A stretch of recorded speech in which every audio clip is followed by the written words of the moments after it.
right, so let's talk about what goes into making the Model 3. It starts off with design. So congratulations to the design team. You've done a phenomenal job. I've enjoyed working with you every week. You guys are amazing. Nice work.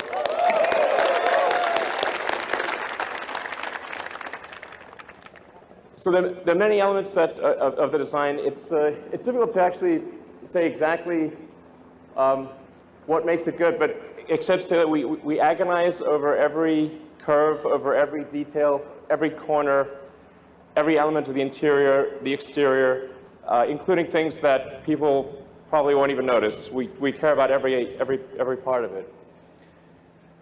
We aimed for something that was a very simple, clean design, because I think in the future, well, really, future being now, that the cars will be increasingly autonomous. So you won't really need to look at an instrument panel all that often. You'll be able to do whatever you want. You'll be able to watch a movie, talk to friends, go to sleep. Every Tesla being produced right now, the Model 3, the Model S, the Model X has all of the hardware necessary for full autonomy. And I think a lot of people still don't realize that. It's got the 8 cameras, it's got 12 ultrasonic sonars, it's got the forward radar, and it's got over 10 teraops of computing capability. Let's go more into the interior. So one of the challenges with the car was, since it is smaller than a Model S, how do we make a car that is smaller on the outside, bigger on the inside? So we took an idea from the Model X, which was the canopy screen that makes you feel like if you're in a Model X, it makes you feel like you're flying a helicopter. It really has this amazing feel. And we turned that around, put that on the rear of the Model 3 so that you could still have a great deal of rear headroom and have this amazing view while being in a smaller car. It's actually one of the toughest design challenges of making the Model 3. And then in terms of engineering the car, we had to engineer it to be a lot easier to build. The Model S is an amazing car, but it's very hard to build. So we have to get the part count down, design it still to be light, but also to make it affordable. And I think that the team's done an amazing job of that. And then where this really shows up is in things like safety. So let's take a look at the safety video. So on the one hand, you've got a car that is one of the safest cars in the world, a Volvo S60.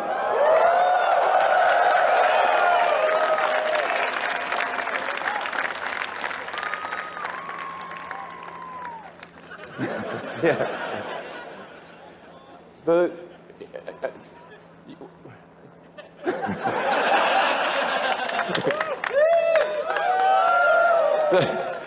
there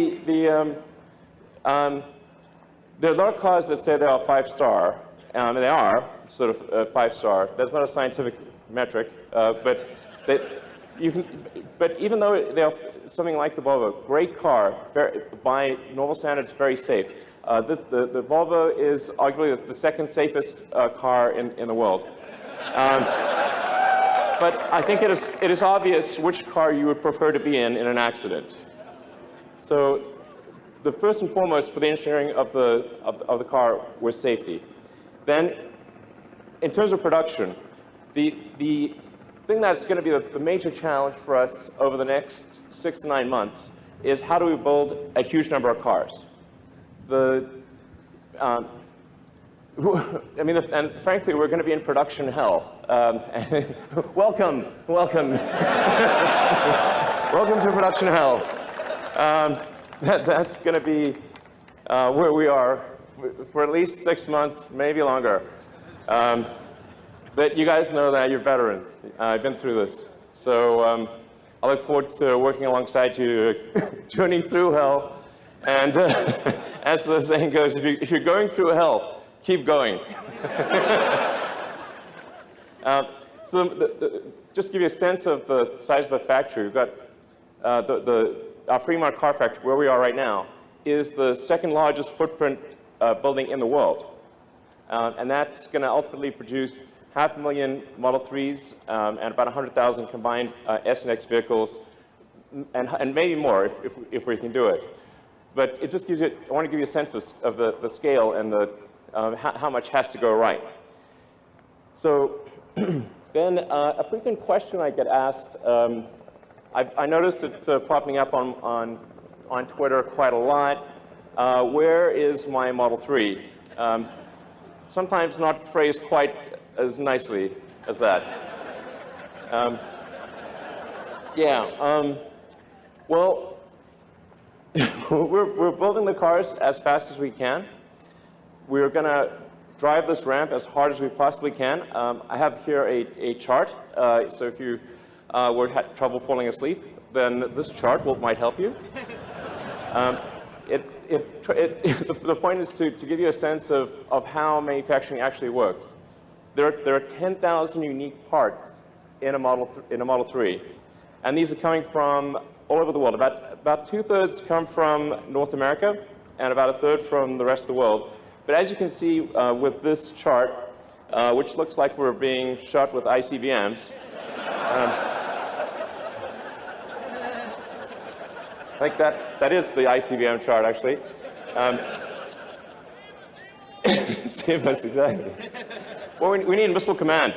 Where's the Missile Command button? But almost anything that goes wrong anywhere in the world, if we haven't buffered the supply chain, will interrupt the production progress. When you have 10,000 unique items in a vehicle or any object, any one of them can slow down the production process. So the production rate will move as fast as the slowest and least luckiest component in the whole mix. Then on top of that, we have the Gigafactory. So this is a stop motion. We started off with there being nothing. There was just a sort of desert, and built what is now it's actually now the largest battery factory in the world.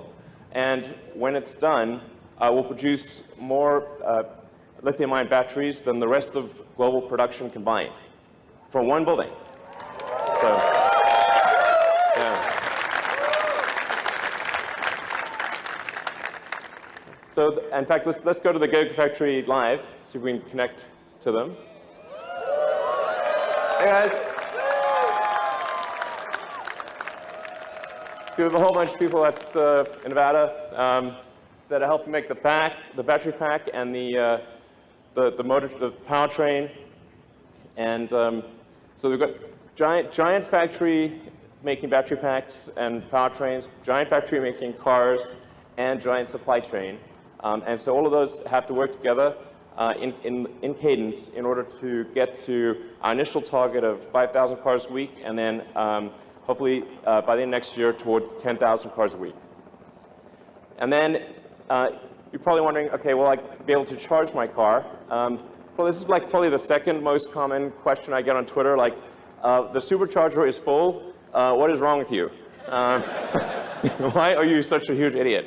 I'm like, sorry.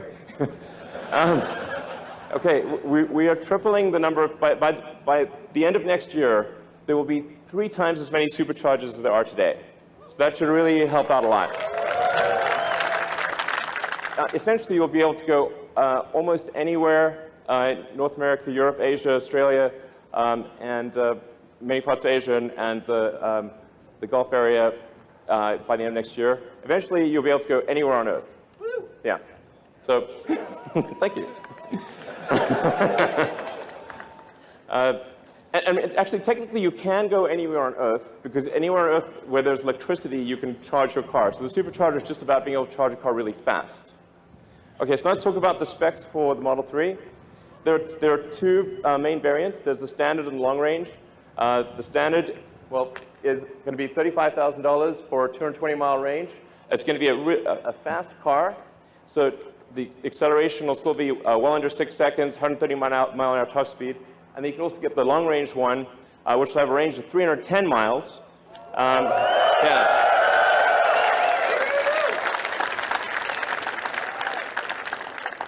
And be about roughly 5 seconds 0 to 60, 140 mile an hour top speed. So it's going to be a really great car. I think you will not be able to find a better car, gasoline or electric, in that price range that is anywhere near as great.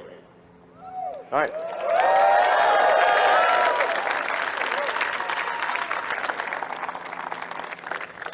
So let's hand over some cars. We have the first 30 production cars here being charged right now, right there.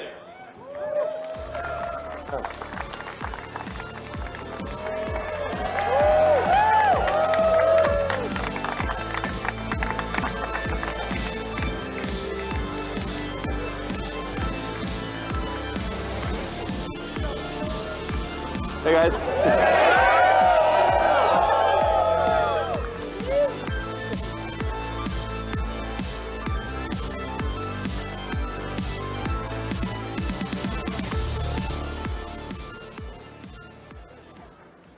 All right, so, hey guys.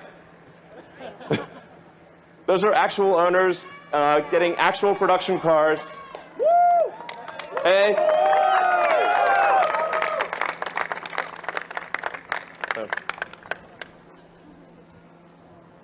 So there's actually, let's see, there's actually a total of 50 production cars that we've made this month, and 20 of which will be used for engineering validation, 30 of which will be on the roads with customers.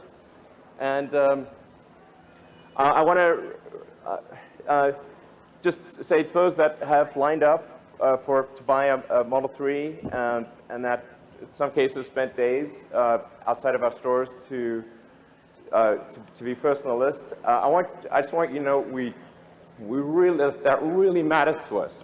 We really care. And we're going to do everything we possibly can to get you the car as soon as possible. So we're going to work day and night to do right by the loyalty that you've shown us. Thank you for doing that.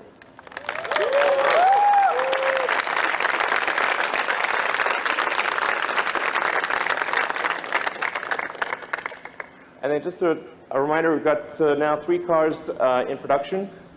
There's the X, the S, and the 3. Those letters can be combined however you'd like. To give you a sense, if you order a Model 3 now, you'll probably get it towards the end of next year. But because the S and the X are in production, if you order them now, you can get them in about 1 or 2 months. And as I'd like to thank all the customers who own a Model S and X, and those who buy a Model S and an X, because in doing so, you make the 3 possible. The money that we make with an S and X all goes into building a Model 3. So thank you for doing that. Thank you for our longtime supporters. And thank you guys for making it. Thank you.